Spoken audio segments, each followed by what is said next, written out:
E eu falei, não vou voltar pro Brasil, sempre foi meu sonho ter essa acesso e essa experiência. E aí você sabe como é que é a história da vida de um imigrante.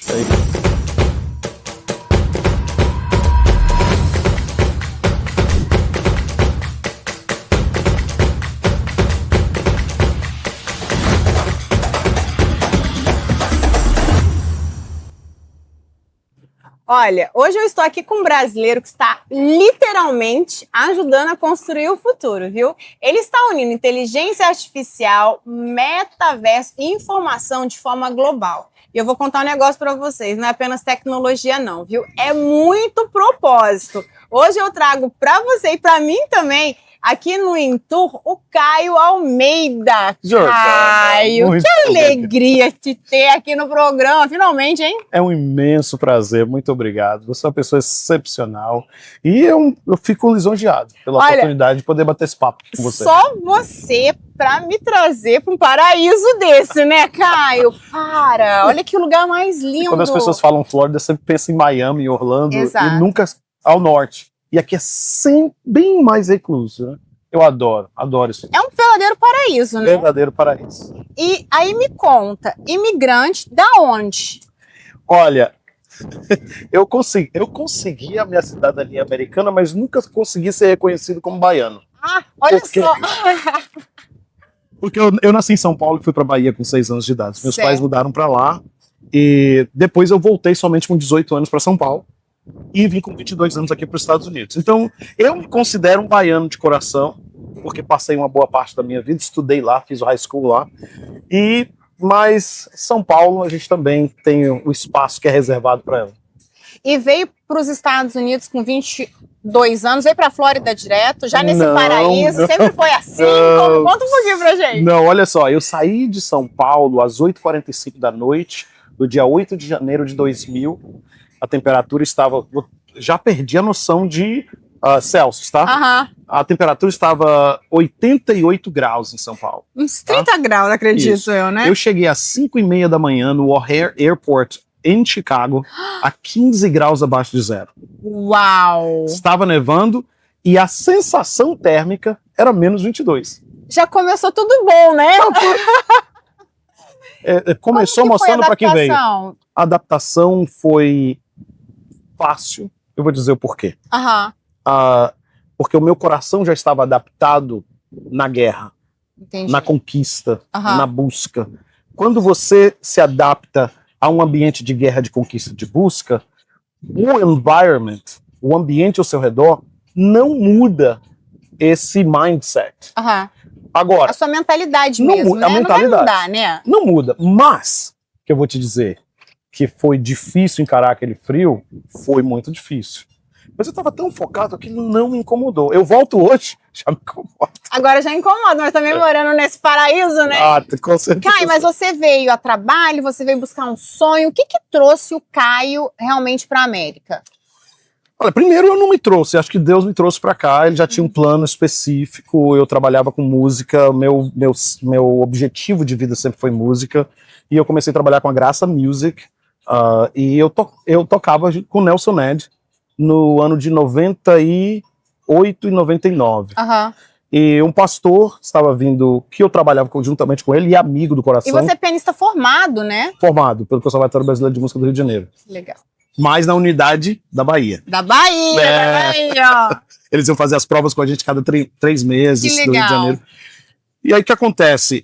Ele resolveu montar a empresa aqui. Era a terceira maior Optical Duplication Company, que é a empresa que faz CDs e DVDs. Da América Latina, na realidade. E ele queria se implantar aqui. Veio pra cá e me trouxe junto. Que a gente estava unindo propósito ministerial com propósito empresarial. A empresa dele não deu certo. Em 3 meses, tudo foi por água abaixo. E eu me encontrei com um filho, que, como minha esposa veio, ela já estava 5 meses grávida. Ele nasceu 3 meses depois. E eu falei, não vou voltar para o Brasil. Sempre foi meu sonho ter essa acesso e essa experiência. E aí você sabe como é que é a história da vida de um imigrante. Aí foram entregar pizza, jornal e trabalhar com limpeza. Veio 11 de setembro de 2001, eu trabalhava entregando comida para daycares. Entrei no O'Hare, meu inglês era... Quem não sabe muito, aqui só fazer um parênteses, daycare, gente, é quando as pessoas cuidam de crianças, de determinadas crianças dentro de casa, né? Então não é a babysitter que a gente fala, babá, né? Exatamente. Mas na escolinha dentro de casa, exatamente. Certo? Então a gente fazia essa entrega. Eu cheguei ali 11 de setembro no O'Hare, no aeroporto, e ali os seguranças entraram já totalmente, fortemente armados, abriram a van, tiraram todo o material de dentro, e eu fiquei realmente assim, estarrecido com o que estava acontecendo, né? Uhum. E ali foi um choque de realidade para mim com tudo, aquela transição e ter recebido, sabe, aquelas autoridades ali de uma forma tão violenta, e ali foi um wake-up call para mim. Entendeu? Aqui as coisas são um pouco mais complexas e eu preciso me adaptar. Deu medo. Deu medo. Não, a gente vê o pessoal no aeroporto já, né, chegando, assim, eu também fiquei quando eu cheguei.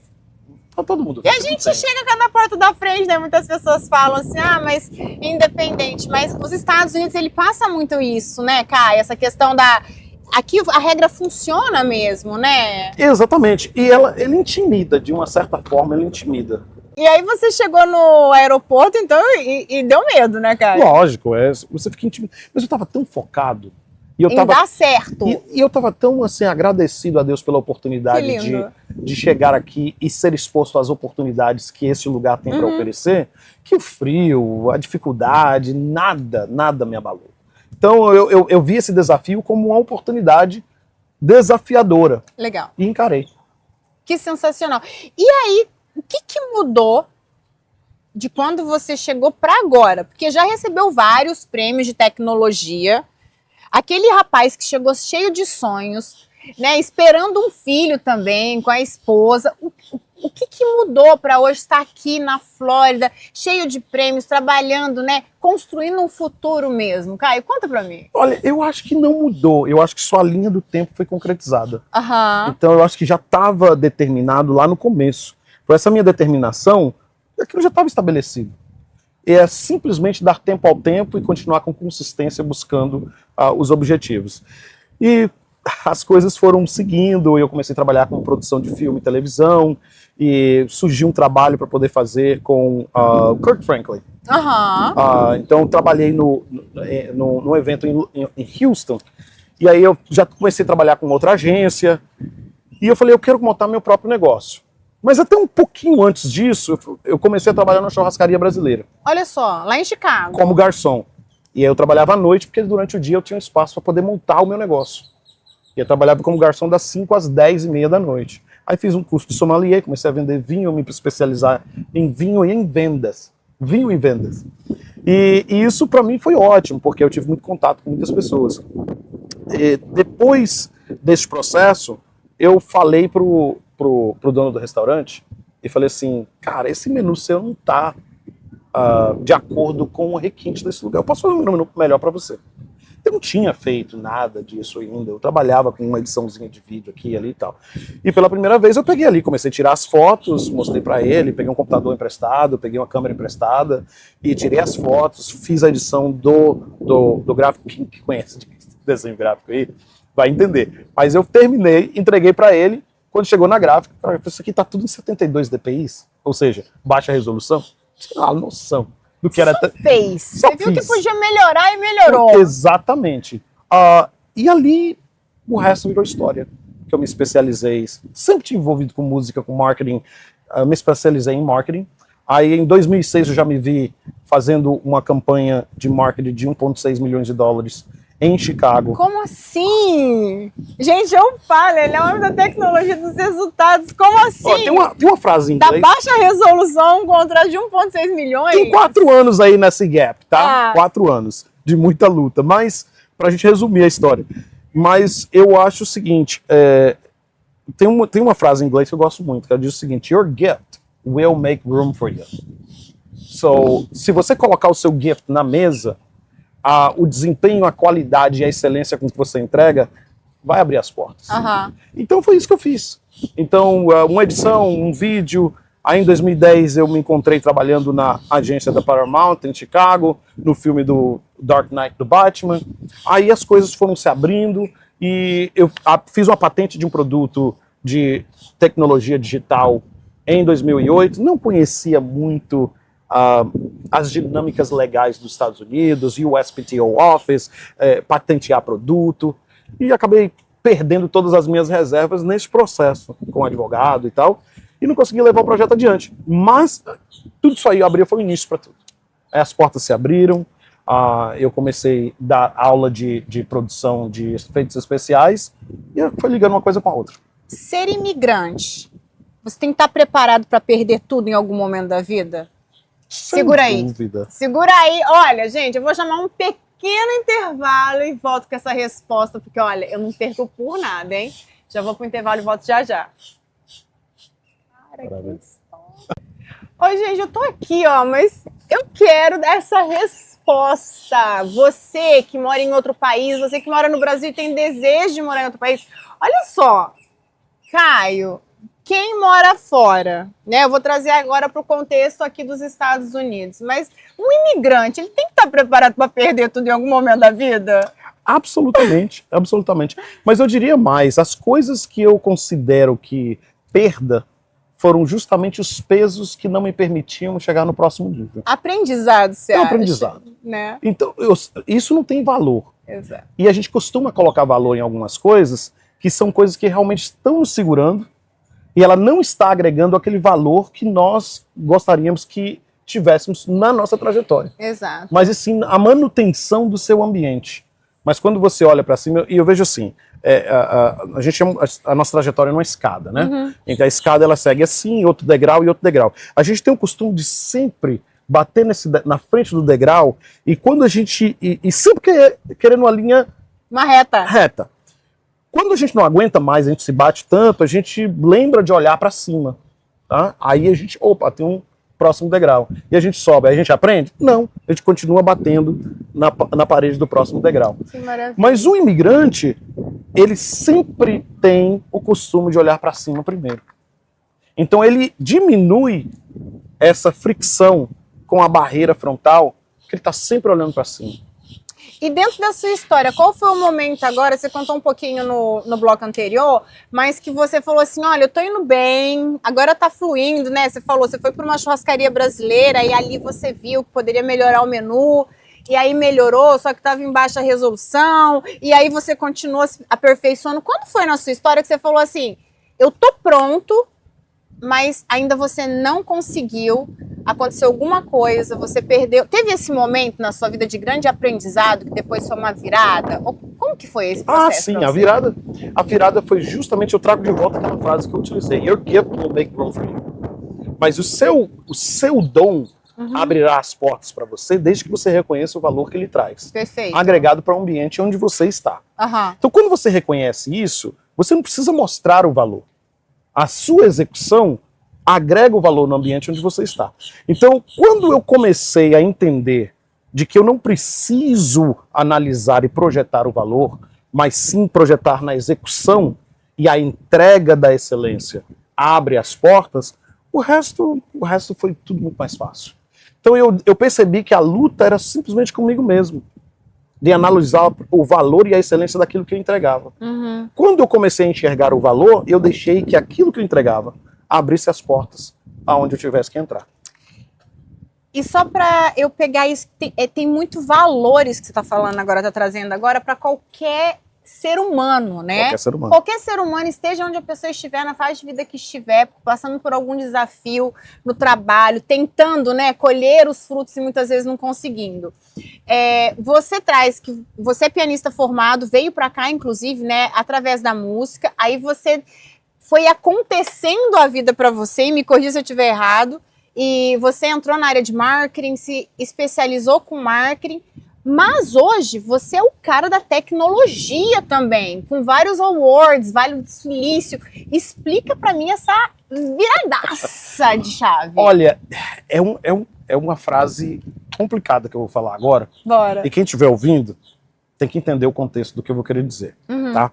Porque é um pouco profundo e não se aplica a todos. Mas as coisas deram uma virada muito grande na minha vida quando eu desisti de um sonho muito grande que eu tinha, que era música. Eu fui consumido pelo desejo de ser um músico profissional, desde os 8 anos de idade. E eu estudei para isso. Aquele garotinho que estudava conservatório ali na Bahia, que fazia as provas, que graduou. Tá, eu não quero fugir do que eu ia falar, mas, por exemplo, eu falei para minha mãe, eu quero estudar piano. Minha mãe, pastores da igreja, a gente precisa de alguém que toque aqui. Eu falei, eu quero. Fomos para a escola, uma escola municipal. Chegando lá, a professora falou assim, posso pegá-lo para estudar piano. Só tem um problema. A escola de piano não tem um piano, que é uma escola municipal, e o prefeito prometeu um piano para a escola até o final do ano. Então, ou seja, ele pode estudar teoria quando o piano chegar. Ele já está por aí. Passaram 2 anos estudando teoria, estudando piano, sem nunca tocar um piano. Olha só. Quando o piano chegou, eu saí da escola e fui para uma outra. Então aquilo me preparou de uma forma tão grande, porque, olha só, eu não entendia lá atrás que eu não estava estudando piano, eu estava estudando música. Uau. Tá? Música, ela é executada de dentro para fora e ela é expressa em um instrumento. Mas se não houver música dentro primeiro, não adianta tentar colocar num instrumento que você não vai executar nada. Sim. Tem que estar dentro de si. E essa foi a base para minha empresa, tá? Completa. A gente pode conversar sobre isso um pouco mais adiante. Mas eu queria ressaltar isso, que essa virada veio quando eu falei, peraí, eu posso utilizar a música como o dom que Deus me deu para expressar algo mais profundo, mas não necessariamente a minha profissão. Uau. Aí a chave virou. Aí eu utilizei a base musical como base tecnológica, engenharia, matemática, todas as coisas. E aí eu comecei a sempre utilizar o estudo de tecnologias que estavam por vir. Teve um acontecimento específico quando, né, que você fala assim, Jordana, fui convidado para tal projeto, ou foi, como teve na churrascaria ali, para começar o marketing, teve algum evento específico na sua vida que você possa trazer, que aconteceu essa virada mesmo? Essa virada aconteceu lá atrás neste projeto de marketing que eu fiz. Perfeito. Em 2005, o White Sox, o time de beisebol dos Estados Unidos, ganhou o World Series, que é um big deal, tá? Para o americano, isso é espetacular. Que é um time de Massachusetts, inclusive. Não, de Chicago. O White Sox, not the Red Sox, perfeito, White Sox. Perfeito. Eu acho que eles não ganhavam um prêmio há 70 anos, ou um campeonato há 70 anos. E ali, quando eu fiz um projeto de edição de vídeo, que o cara não tinha um budget tão alto, e ele falou assim, é isso aí, tá? É isso que eu quero. Quem fez? Foi aquele rapaz ali. Então eu consegui fazer um preço muito bom para ele e consegui aquele espaço. E eu tive que ir até o Arizona para gravar o Ozzie Guillen, que era o gerente e treinador daquela equipe. E ali nós tivemos que alugar um estúdio, e ali entre câmeras e luzes e a execução daquele projeto, a chave virou. Uau! Porque eu falei assim, essa é a minha chave para abrir essa porta e de entrada. Com 4, 5 meses, eu já tinha 8 ônibus do CTA Bus wrapped up com todos os meus designs. Eram 25 billboards na cidade de Chicago. Aí tinha 6 revistas, Chicago Magazine, Chicago Tribune, Chicago North Shore, United Airlines Magazine, American Airlines Magazine, full page. E eu era um solo. E eu me vi ali como designer, como editor de vídeo. Presa. O meu empresário. Exatamente. Aí veio a outra virada de chave em relação aos Estados Unidos. A gente vem para cá como imigrante, a gente tem o costume de querer trazer a nossa cultura e estabelecer onde nós estamos. Exato. Se a gente veio para cá, você tem que entrar na cultura onde você está, absorver o que há de melhor, manter as suas raízes, mas entender essa fusão que acontece. A fusão foi a seguinte: existe uma frase no Brasil que a gente utiliza que diz o seguinte: eu sou pau pra toda obra. Eu faço de tudo. Joga na minha mão que eu faço acontecer. Tá? Aí eu descobri que nos Estados Unidos também tem essa frase. I'm a jack of all trades. Só que nos Estados Unidos tem a frase the jack of all trades, mas tem a segunda parte dela. Que é qual? Que diz, I'm a jack of all trades, but a master of none. Ou seja, eu sou pau para toda obra, mas não sou mestre em nada. Aí eu descobri a dinâmica que acontece no mercado americano, principalmente na área de tecnologia, é que o americano é especialista e o brasileiro é generalista. Uhum. Então essa é a conversão que acontece. Uau. E a tecnologia toda nos Estados Unidos está em torno de especialidades. Quando a gente fazia um vídeo ou fazia um website naquela época, você precisava aqui nos Estados Unidos, de um web designer, ele só fazia o design no Photoshop. Aí você precisava de um web developer para poder dar ação. Desenvolver aquele site. Exatamente. Dar ação e desenvolver o site. Aí depois você precisava de um video producer and editor. Aí você queria colocar um vídeo na página, tá? Uhum. Aí você tinha que falar pro designer que esse vídeo precisava de um frame. Aí voltava isso pro developer para poder fazer a página. Mas a página precisava de um vídeo. Aí tinha que ir pro videographer fazer a edição do vídeo. Então era um trabalheira. Uma trabalheira e caro demais. Certo. Crise de 2008. Foi a deixa para poder montar a empresa. Então eu sou o seu generalista que você precisa, que vai trazer o custo desse produto, desse projeto lá para baixo, tá? Mas com a qualidade que você merece. E assim eu formei a junção dessa fricção que acontece das duas culturas, tá? Entre o generalista e o especialista. E entreguei para o americano um trabalho especializado com ação generalizada. Você juntou o melhor dos dois mundos. O melhor dos dois mundos. E aí, disso veio os prêmios, as premiações e toda a parte de tecnologia e inteligência artificial, isso? Exatamente. Aí eu comecei a mexer sempre com tecnologia que estava mais adiante. Por exemplo, minha empresa começou a ter uma estrutura focada em uma frase. Isso funciona muito bem hoje no mercado para qualquer empresa. Tá? Não é só tecnologia. Existe somente uma coisa que você tem que estar focado hoje no mercado. Quero que você espere um pouquinho. Só vou chamar um rápido intervalo. Olha, não sai daí, porque agora vem o segredo realmente de um dos maiores empresários brasileiros aqui dos Estados Unidos. Volto já já. Bom, chegou a hora agora. Chamei esse terceiro bloco aqui, que é o bloco que você vai realmente falar qual que é o segredo. Bom, o segredo é o seguinte, não é produto, nem venda e nem modelo de negócio. O segredo para qualquer formato de business moderno se chama customer behavior, que é o comportamento do usuário. Não importa o produto e a estratégia que você tem, se você não sabe qual é a tendência de mudança comportamental do consumo daquele produto, não importa, você vai estar falando com um público que já não existe mais, que ele não consome mais aquilo, não fala mais aquela língua. Por exemplo, vamos dar como exemplo, Blockbuster, Netflix. A Blockbuster dominava o mercado. Exato. A Netflix chegou e ofereceu para comprá-la.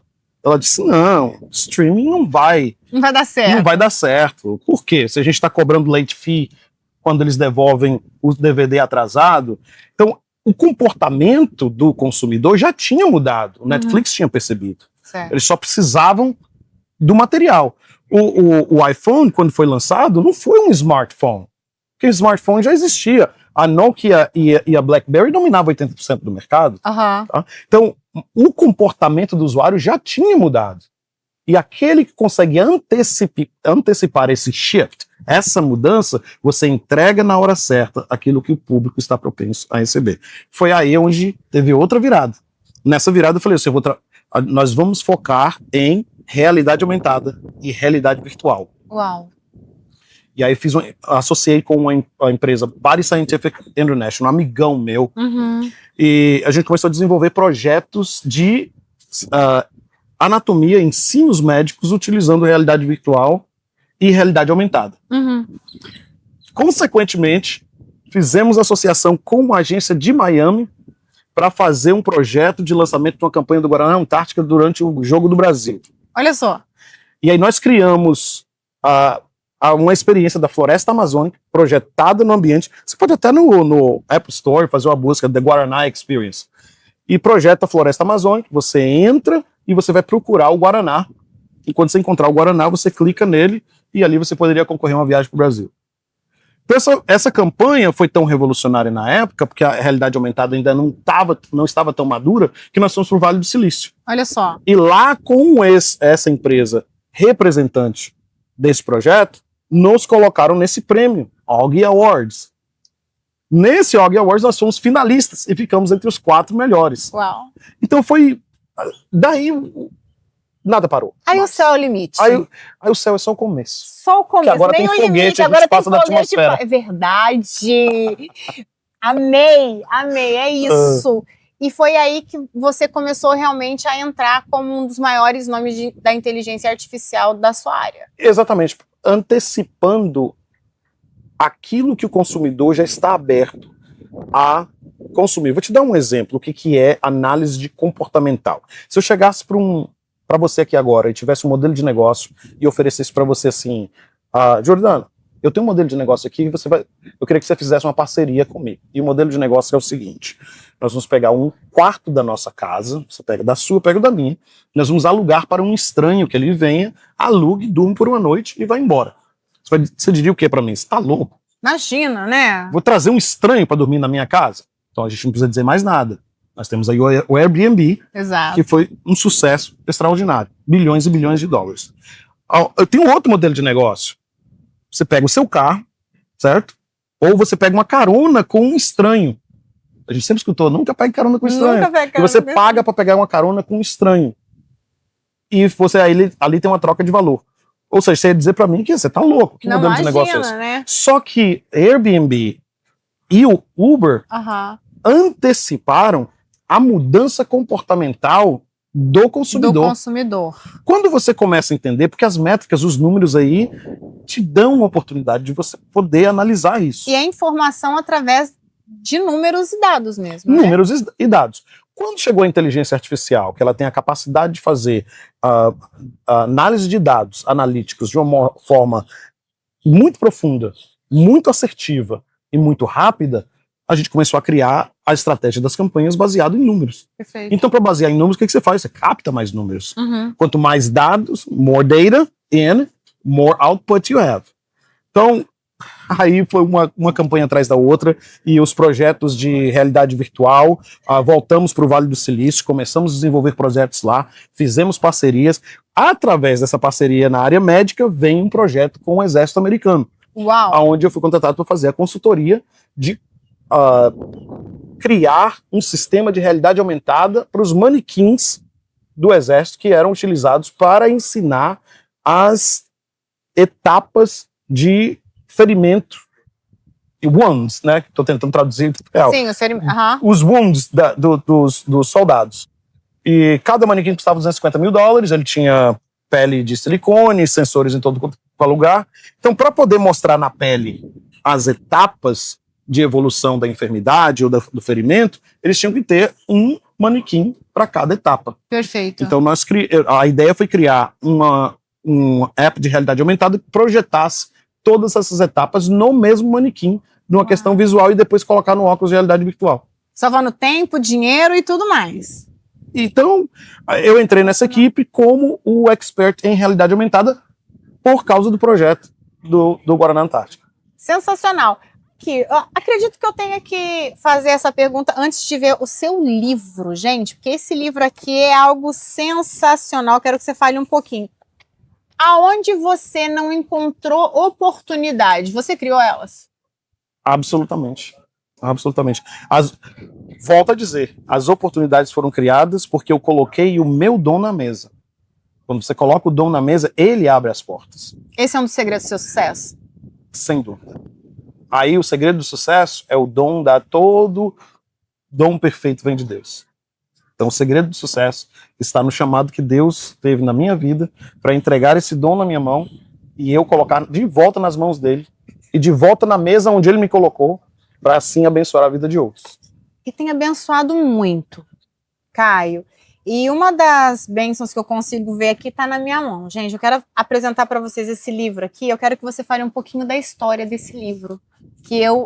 Quando eu peguei em mão, gente, literalmente eu arrepiei, porque é algo sensacional. Qual que é a história? Olha, a história desse livro eu podia compartilhar todas as minhas experiências nos boardrooms, nas mesas diretivas em grandes corporações ao redor do mundo que eu tenho feito consultoria.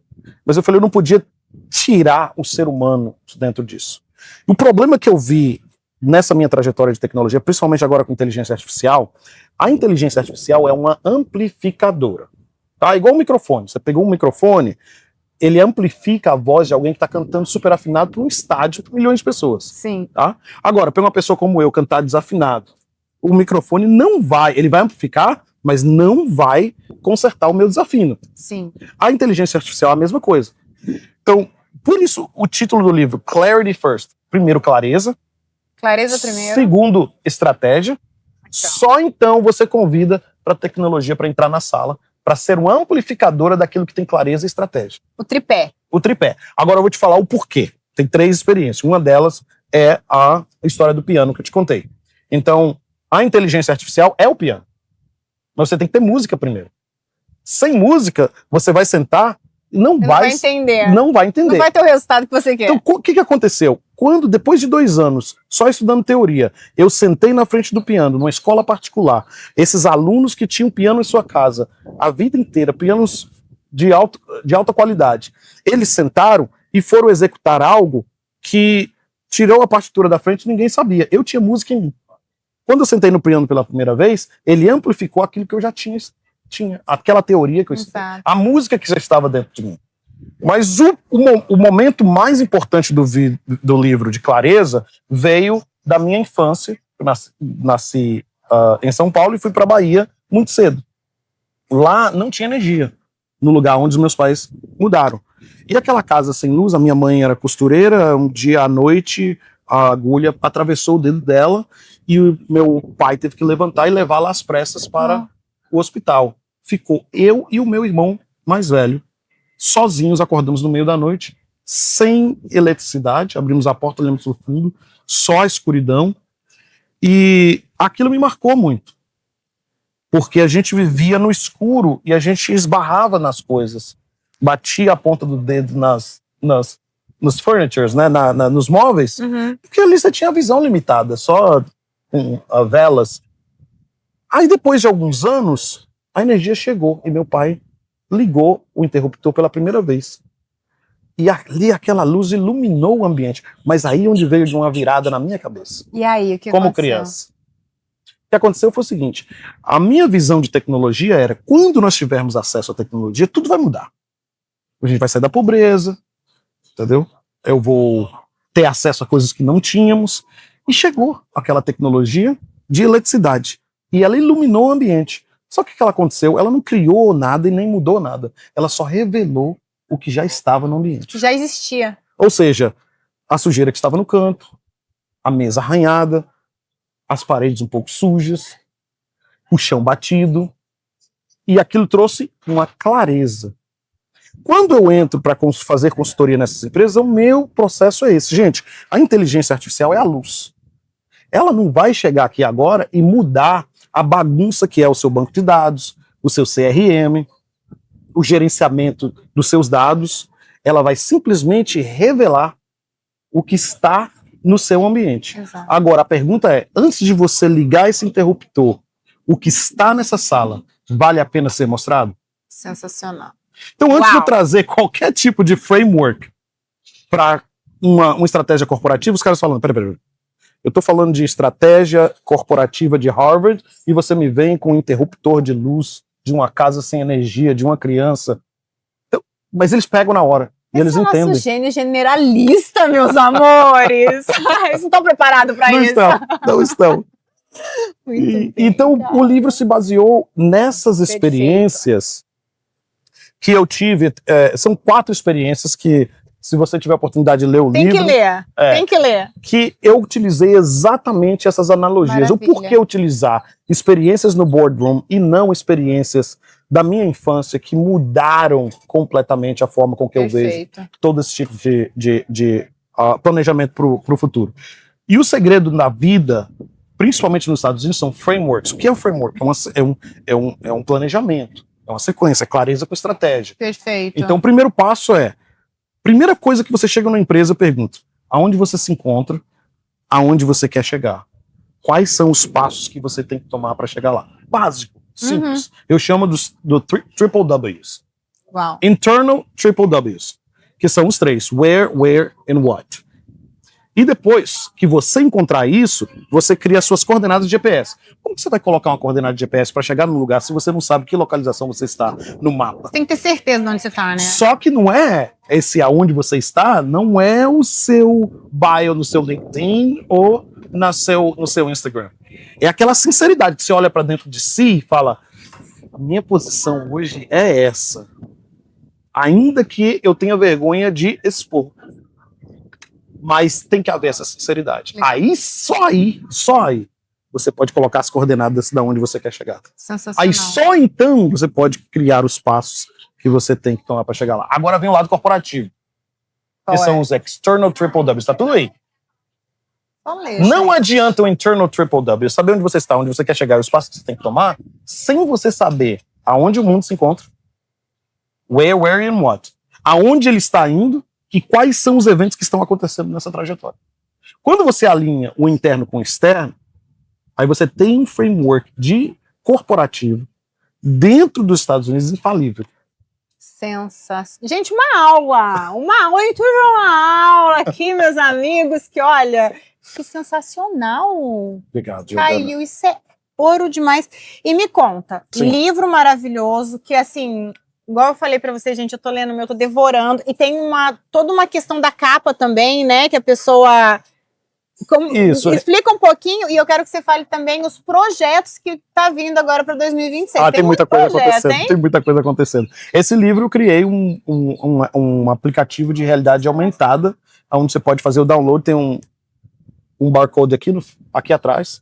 Você faz o download desse app e você escaneia que eu achei sensacional, é de arrepiar, gente. Acho que eu nem vou falar o que acontece, mas você tem que experimentar. Tem que experimentar. Você escaneia a capa e aqui ele te dá uma experiência holográfica. É sensacional. A Raquelzinha ali já tá aqui, a nossa produtora, ó, o que vai acontecer? Tem que fazer mesmo, depois eu vou trazer para vocês.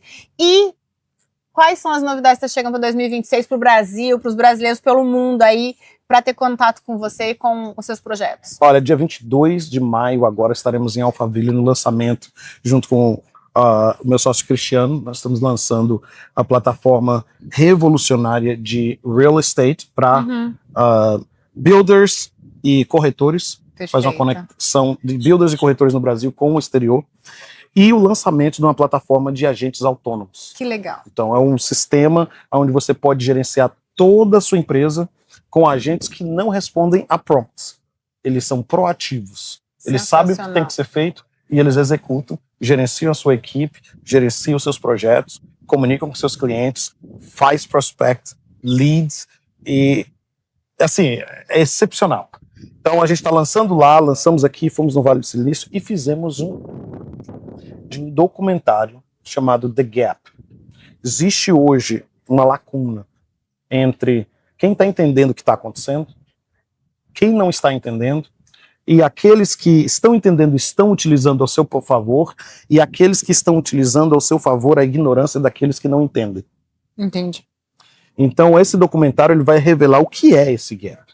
E o que está acontecendo? Então nós fomos para o Vale do Silício, de lá fizemos essa turnê de Las Vegas, onde tive o lançamento do livro, o recebimento desse prêmio por inteligência artificial com Tech 2.0 Conference, e ali a gente saiu até Seattle. Dali nós fomos na Apple, com engenheiros da Apple, Google, Netflix, Amazon, Microsoft, Nvidia, e assim, você tem que ver. Porque é eye-opening, e vai ser lançado em 4 episódios. Que legal. Já tem data de estreia? Tem que voltar pro programa aqui para contar, né? Eu vou contar. Eu vou voltar e vai ser um grande prazer. Nossa, eu tô assim muito emocionado mesmo de estar fazendo essa entrevista com você, que eu sou fã, seu trabalho. Obrigado. É único, eu acho que você é um gênio, um visionário, que seu trabalho vai abençoar muitas e muitas gerações. E a pergunta final que eu tenho para você é a seguinte: Caio, se você encontrasse aquele menino de 8 anos que começou a estudar piano lá na Bahia, você hoje conversando com ele, o que você falaria para ele? Acho que eu tenho uma música essa semana que dizia justamente isso. Eu achei interessante, tipo assim, Pensa mais um pouco em você, beba muita água e escute os que os seus pais falarem. E eu acho que você resume nisso. Sabe por quê? Porque aí você dá abertura ao seu espírito para Deus falar contigo. Sim. Então, cuide mais de você, beba muita água, ou seja, cuide bem da sua saúde e escute o que seus pais têm a dizer. E o que ele, olhando nos seus olhos, falaria para você hoje? Ele falaria: a grandeza não é o destino, mas sim reconhecer que na jornada você tem que ser grande. Obrigada. Obrigado a você, querida. Nossa.